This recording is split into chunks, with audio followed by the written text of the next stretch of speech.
You've been blindsided by your relationship collapsing. One moment things felt fine, and the next your partner is talking about leaving, divorce. She wants space. Stay with me to discover why these urgent, really painful moments comes out of nowhere and how your natural reaction to it might be making things a lot worse. I'm David. I faced this exact paradox in my own marriage, going from what I'd thought was married bliss to complete separation in about 6 months. I learned how to rebuild that connection that we had and have since I've coached many others through similar struggles.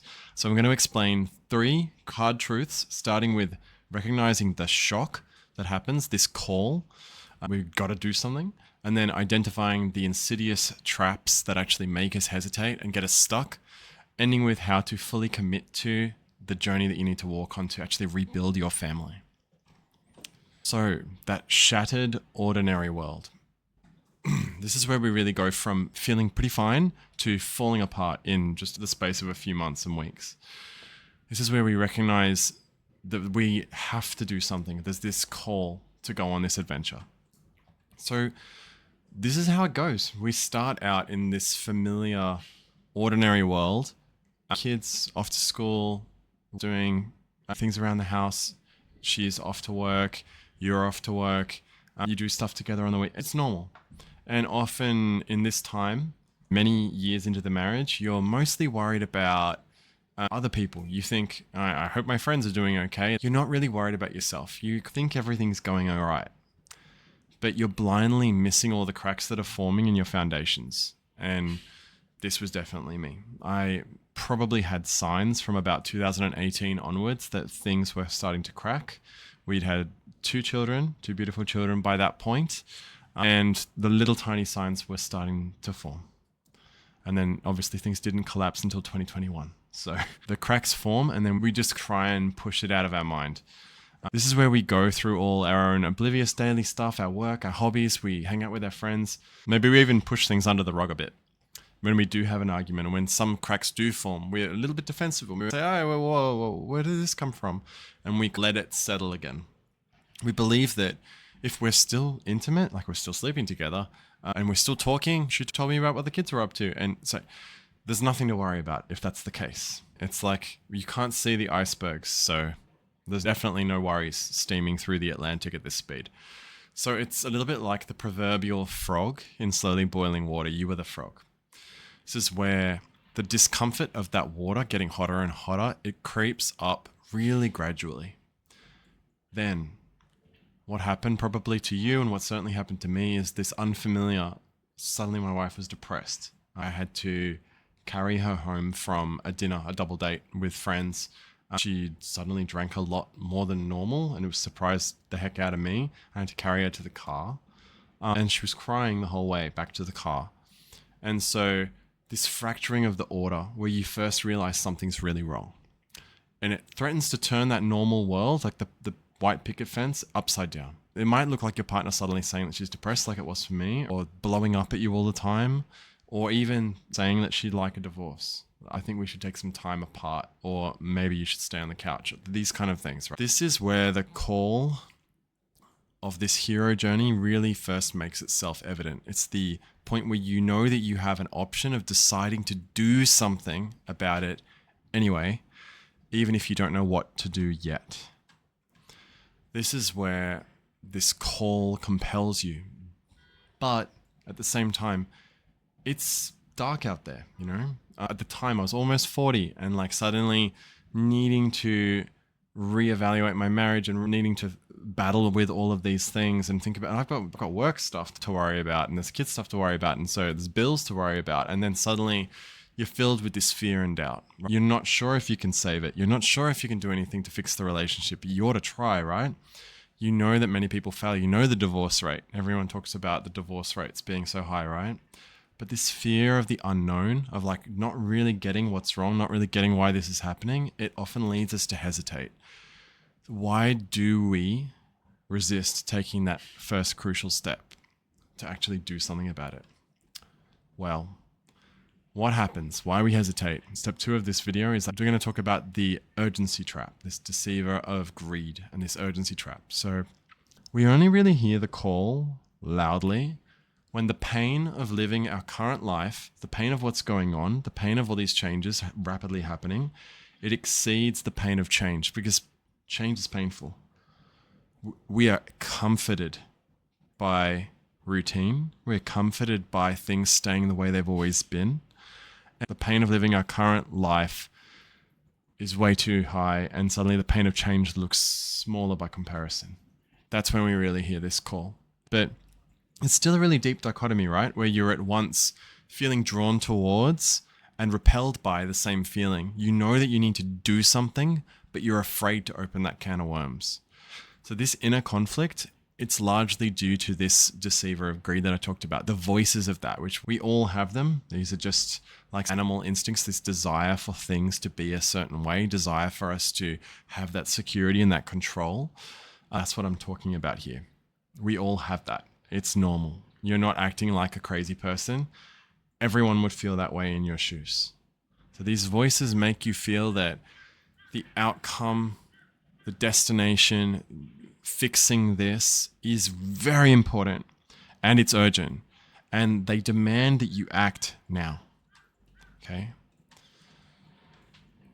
But another voice also pops up, right? It's this allergy to resistance. So this feeling of like, I've got to avoid the conversation as well. I've got to figure this out before it's too late, and it's very important, but I also don't want her to throw up a wall. I don't want her to stonewall me. I don't want her to shut this conversation out. I don't want her to put it off. I don't want things to move forward. I don't want like her to find a new place, and I don't want anything to keep changing. I don't want that resistance, right? So it's that fear and also that compulsion. You want to charge forward, but you're also afraid of what you'll find. That you're going to, in this situation, you're going to be filled with this anxious feeling. So you're going to turn molehills into mountains. That's just what happens with these voices running in your head 24/7. You're going to wake up in a panic, wake up in a cold sweat. And you create nightmares thinking about all of this, of like what's going to happen. Your subconscious is just going to create all of these nightmare scenarios because you're thinking about it way too much. If you've ever found yourself flipping from feeling really enthusiastic and energized to feeling really detached and embittered within the space of 24 hours, you're watching some videos, you're trying to learn about all this stuff, you're trying to figure out what's going on, you want to book counseling, you're doing, and then she says something and you collapse. You're just feeling really like there's no point then. And you feel really bitter about it. So you've been in this exact cycle. You're stuck with your wheels turning, but you're in motion. You're not actually taking action. You're not actually moving forward. You're not getting anywhere. To other people, you appear a lot like a greedy person, right? You appear like you're and this is what your partner's probably thinking, like he is threatened and all he's interested is like getting his certainty back, getting his security back. But what about what I want? I want space right now. I want time right now. I want freedom right now.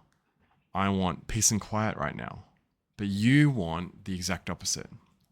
And you also want nothing to stand in your way. So you're really greedy for what you want. And that's how it appears to her. So that's helpful to be able to see it that way, even though that's not what we're trying to do at all. So it's helpful to be able to get in her shoes like that.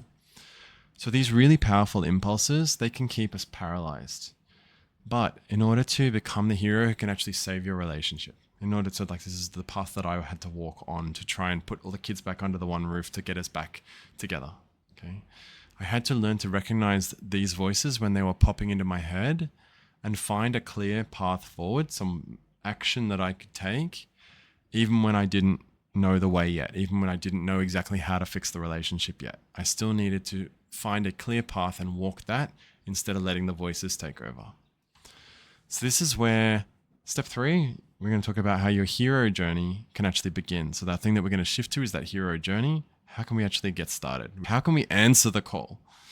So we need a map, right? We need some, like, where are we heading? We need a direction. to becoming this irreplaceable hero that our partner is actually going to choose. Our partner is not just bullied into accepting again, not just be talked down. We don't just want to talk her down. We want to become this hero that she's actually going to choose, that she's going to want to come back to. So when the call arrives, when your relationship's gone from bad to worse like this, the first thing that we need is a set of guiding lessons to show us the path. Create a lot of materials along this line. I'm agnostic about who you want to talk to. It's okay. If you feel like the content that I'm creating resonates with you, you feel like that it helps you, you feel like that, yeah, that sounds like me. I have created a map for all of this, but there are others out there who also want to lead you on this journey. But you do need a map. You do need to have some structure that can get you out of that overthinking, that can get you out of that dichotomy of like, I want to move forward, but I'm afraid and I don't know what to do and I don't know where to go. You need some help to get out of that. Think about it. You don't practice for the big game by just bouncing a ball against the wall completely by yourself. You need a coach. You need people around you. You need others who are on the same journey that you can learn from. So it really helps to fill your mind with lessons like videos like this one on how to do things in your relationship a little bit more like that hero. So this isn't about finding shortcuts. That's what that greedy kind of need is going to drive you towards. It's tactics and shortcuts and how can I say and what can I do? It's not about that. This is about a journey to become that hero. So it's about making really deep internal changes to your whole life that are going to take a little bit of time. You're going to begin taking steps along the hero's journey and you're going to meet lots of problems, right? There's going to be lots of times where she slams the door or she doesn't want to talk. You're going to meet lots of obstacles. You're going to come to lots of points where you just don't know what the right thing to do is. So there's going to be lots of problems and you're going to need to keep revising your lessons and your thinking and saying, okay, well, that didn't work. What am I missing? And looking at, I've said in another video that you need to journal. You need to look at all the things that you've journaled. You need to look at more information, more videos like this one and try and figure out those problems by, hey, Google. Or you're going to need a coach. You're going to need someone to help you with those problems. You're going to need to keep doing that again and again and again. And you're going to need to do many, many reps, kind of like going to the gym, right? You don't get big by just doing like one set, one rep. You're going to need to do many reps of all the new communication skills that you're going to be trying to learn. If you learn a new communication skill for talking to your partner a little bit differently and getting her to open up, you're going to need to use that on your friends. You're going to need to use that on your mom. You're going to need to use that talking with your dad. You're going to need to use that when you're at work. Those communication skills can be practiced anywhere that you need to talk to another human being.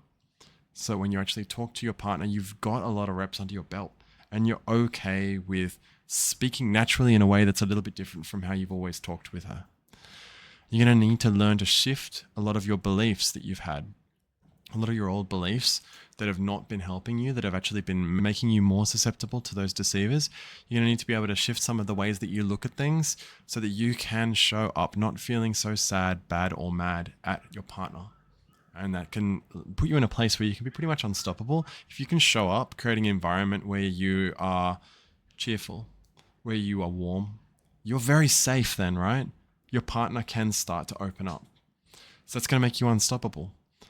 And you're going to learn a lot of those skills that actually allow you to help your partner feel safe and to share with you. So you're going to gradually build all of this into who you are as well. I talked about this a lot in the last video that I put out about journaling, and just by continuing to experientially understand instead of just conceptually understand, to really build that deep knowledge of what you're doing by writing it down and then going back to your notes and thinking about it every day, and then you're actually acting on it. So by understanding these principles, these lessons, all these things that you're coming up with, that you're seeing in podcasts and YouTube videos and books that you're reading, you're taking deliberate, consistent steps using them, right? By doing all of that, you're going to actually level up who you are. You're someone who is now a person who does this. So that's who you are. So you can't go back. And it can look genuine and it can look real to your partner. She will see that your changes are real, which is one of the big things that people say at this stage, right? Is that my partner doesn't believe that everything I'm doing will stick. She says, we'll see. Well, let her be right for now, and you can be right forever, because you're going to change. You're transforming from someone who is blindsided and stuck in chaos into that lighthouse, that guiding light that your family needs, that's going to actually attract your partner back. So we've learned that the call to save your relationship, though this stage is really overwhelming, it is a universal stage in this journey to reconciling with your partner, this hero's journey. So by recognizing the traps of that greed for things to be a certain way right now and how that paralyzes you and how that tricks you, you can instead choose to equip yourself with more lessons so you can learn how to act, so you can commit to that hero's journey and begin your transformation into someone who can really bring your partner back. So this isn't about blaming anyone. It's not about finding quick fixes. It's about fundamentally changing how you show up, creating a foundation of safety so your partner can share anything, of admiration so that she wants to be close to you again, she wants to try again, and alignment so that you guys can figure out which direction you're heading in together. Those 3 pillars, you can withstand any storm. And if you want more free tools on how to navigate these kind of tough relationship challenges, if you're there, there's a link in the description with a free guide to help you start taking the right steps on your journey today. Go check that out. If I've given you value here, hit the subscribe button for more weekly insights on saving your relationship. And remember, the call's just going to keep coming, demanding that you eventually answer. Don't wait for things to be perfect. Start your journey today. Just take one wise, kind step at a time and just keep walking. Become that hero of your own story. All right.